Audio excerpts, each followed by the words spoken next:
મહત્વના સમાચાર જોઈએ તો શેર બજાર કડડભૂસ થયું છે. જી હા, ડોનાલ્ડ ટ્રમ્પના ટેરિફ વોરના કારણે વૈશ્વિક સ્તરે અનિશ્ચિતતાઓના વાદળો તેમજ વિદેશી રોકાણકારોની સતત વેચાવાલીના કારણે શેર બજારની સાપ્તાહિકી શરૂઆત નબળી રહી છે. સેન્સેક્સ 500 પોઈન્ટથી વધુ ઘટાડે ખુલ્યા બાદ 860.67 પોઈન્ટ તૂટ્યો હતો.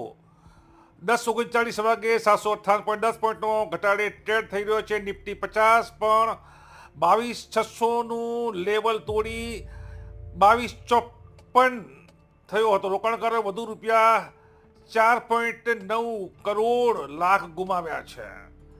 બીએસઆઈ ખાતે કુલ ટ્રેડર્સ 3,771 પૈકી 998 શેર જ સુધારા તરફ ટ્રેડ થઈ રહ્યા હતા, જ્યારે 2,609 શેર તૂટ્યા છે, જેમાં 230 શેર વર્ષના તળિયે પહોંચ્યા છે. 274 શેરમાં લોયર સર્કિટ વાગી હતી. સાર્વત્રિક મંદીના માહોલ વચ્ચે સ્મોલ કેપ અને મિડ કેપ પર 500થી વધુ પોઈન્ટ તૂટ્યા છે.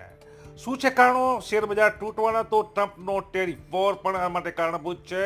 અમેરિકન રાષ્ટ્રપતિ ટ્રમ્પે વિશ્વ પર રેસિપ્રોકલ ટેરિફ લાદવાની જાહેરાત કર્યા બાદ ભારત વિરુદ્ધ આકરા પગલાં લેવાની ધમકી આપી રહ્યા છે. ફાર્મા કંપનીઓ પર પણ ઊંચા ટેરિફનો બોજો લાદવાની કાર્યવાહીને કારણે ભારતીય શેર બજાર નિરાશ થયું છે. જોકે ટેરિફની ધમકીના કયા સેક્ટર અને કયા દેશો પર અસર થવાની તેની સ્પષ્ટતા હજુ સુધી થઈ નથી, જેથી રોકાણકારો સાવચેત બન્યા છે.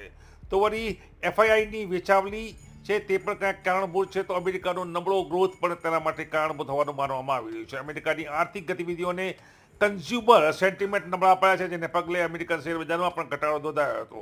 ટ્રમ્પની ટ્રેડ વોર નીતિના કારણે ફુગાવો વધવાની દહેશત વધી છે. ગ્રાહક માંગ પણ નબળી પડી રહી છે.